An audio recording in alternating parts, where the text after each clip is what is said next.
Selamat datang di video kami.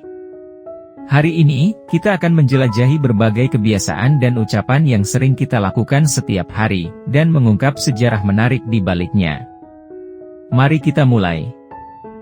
Di seluruh dunia, banyak kebiasaan dan ucapan sehari-hari memiliki sejarah yang menarik dan seringkali penuh makna. Mengucapkan terima kasih adalah salah satu bentuk kesopanan universal yang telah ada sejak lama, mencerminkan penghargaan terhadap kebaikan yang diterima. Praktik ini sangat mendalam dalam budaya karena mengakui kontribusi orang lain dalam hidup kita. Di sisi lain, bersalaman, yang awalnya berasal dari praktik kuno untuk menunjukkan tangan kosong sebagai tanda perdamaian dan keamanan, kini menjadi cara umum untuk menyapa dan membangun hubungan sosial yang positif. Tradisi, minta maaf, sebagai pengakuan kesalahan dan usaha untuk memperbaiki hubungan adalah bagian penting dari etika sosial di banyak budaya. Ini adalah cara untuk meredakan ketegangan dan menjaga keharmonisan. Sebagai contoh, dalam budaya Jepang, meminta maaf dengan sopan merupakan bagian penting dari etiket sehari-hari, yang membantu memperbaiki dan memperkuat hubungan sosial. Ucapan, selamat pagi, dan selamat malam, adalah ritual sehari-hari yang tidak hanya menyapa tetapi juga menanamkan harapan dan doa baik untuk hari yang akan datang atau yang telah berlalu. Di banyak budaya, mengucapkan selamat pagi adalah cara untuk memulai hari dengan energi positif, sementara selamat malam adalah cara untuk mengakhiri hari dengan catatan yang baik. Mengucapkan tolong dan permisi adalah bagian dari etiket sopan santun yang menunjukkan rasa hormat terhadap orang lain saat meminta bantuan atau izin. Dalam budaya Barat, menggunakan frasa ini membantu menjaga hubungan sosial yang harmonis dan memperkuat rasa saling menghormati. Memotong kue pada acara spesial, seperti ulang tahun atau pernikahan, adalah tradisi yang berasal dari zaman Romawi kuno. Pada waktu itu, kue sering dipersembahkan sebagai tanda syukur dan perayaan. Memotong kue saat ini melambangkan kebahagiaan dan berbagi momen spesial dengan orang-orang terdekat. Menyalakan kembang api untuk merayakan acara besar seperti Tahun Baru dan Hari Kemerdekaan berasal dari praktik kuno di Cina. Orang Cina menggunakan kembang api untuk mengusir roh jahat dan merayakan kemenangan. Kini, kembang api menjadi simbol perayaan dan semangat yang menyebar ke seluruh dunia. Bersulang, dengan ucapan, cheers, adalah tradisi yang bermula dari kebiasaan kuno untuk merayakan persahabatan dan keberhasilan.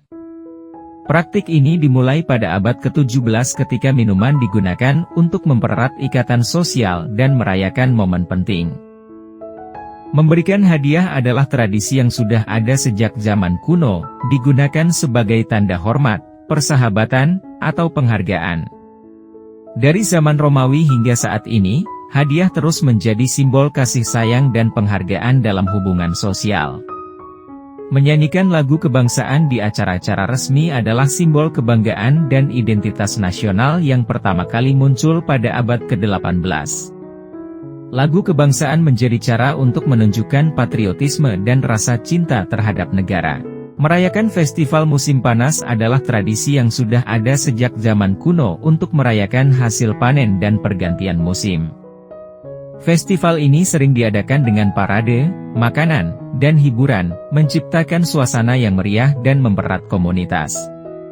Menggunakan sumpit di Asia Timur adalah tradisi yang dimulai di Cina lebih dari 5.000 tahun lalu. Sumpit menjadi simbol keterampilan makan yang halus dan merupakan bagian integral dari budaya kuliner di Jepang, Korea, dan negara-negara Asia lainnya. Menggantung kaos kaki untuk Natal adalah tradisi yang berasal dari legenda Santo Nicholas yang memberikan hadiah kepada anak-anak dengan cara menyelipkannya di kaos kaki yang digantung. Tradisi ini terus berlanjut sebagai bagian dari perayaan Natal di banyak negara. Mengucapkan Gesundheit atau bless you setelah seseorang bersin berasal dari keyakinan kuno bahwa bersin bisa menyebabkan jiwa keluar dari tubuh atau membawa nasib buruk. Ucapan ini sekarang digunakan untuk menunjukkan perhatian terhadap kesehatan orang lain. Membuat resolusi tahun baru adalah tradisi yang berasal dari Babilonia kuno, di mana orang-orang membuat janji kepada dewa-dewa mereka untuk tahun yang baru. Ini menjadi cara untuk merenung dan menetapkan tujuan untuk masa depan. Mengirim ucapan selamat tahun baru adalah kebiasaan yang sudah ada sejak zaman Romawi, di mana orang bertukar kartu dan hadiah untuk merayakan awal tahun baru dan menjaga hubungan sosial. Membuat tanda salib adalah praktik Kristen yang sudah ada sejak awal sejarah gereja sebagai tanda iman dan doa. Ini digunakan dalam berbagai ritus dan doa untuk memohon perlindungan dan berkat Tuhan. Mengadakan piknik adalah tradisi rekreasi yang dimulai di Eropa pada abad ke-19 sebagai cara untuk menikmati makanan dan waktu bersama di alam terbuka. Piknik menciptakan kesempatan untuk bersosialisasi dan menikmati waktu berkualitas dengan keluarga dan teman. Mengucapkan break a leg untuk aktor, yang diyakini berasal dari tahayul teater yang menghindari ucapan good luck, karena dianggap membawa nasib buruk, adalah cara untuk mendoakan keberhasilan tanpa membawa sial. Mendengarkan musik saat bekerja, yang sudah ada sejak zaman kuno, menjadi cara untuk meningkatkan suasana hati dan produktivitas. Musik membantu meredakan stres dan membuat pekerjaan lebih menyenangkan.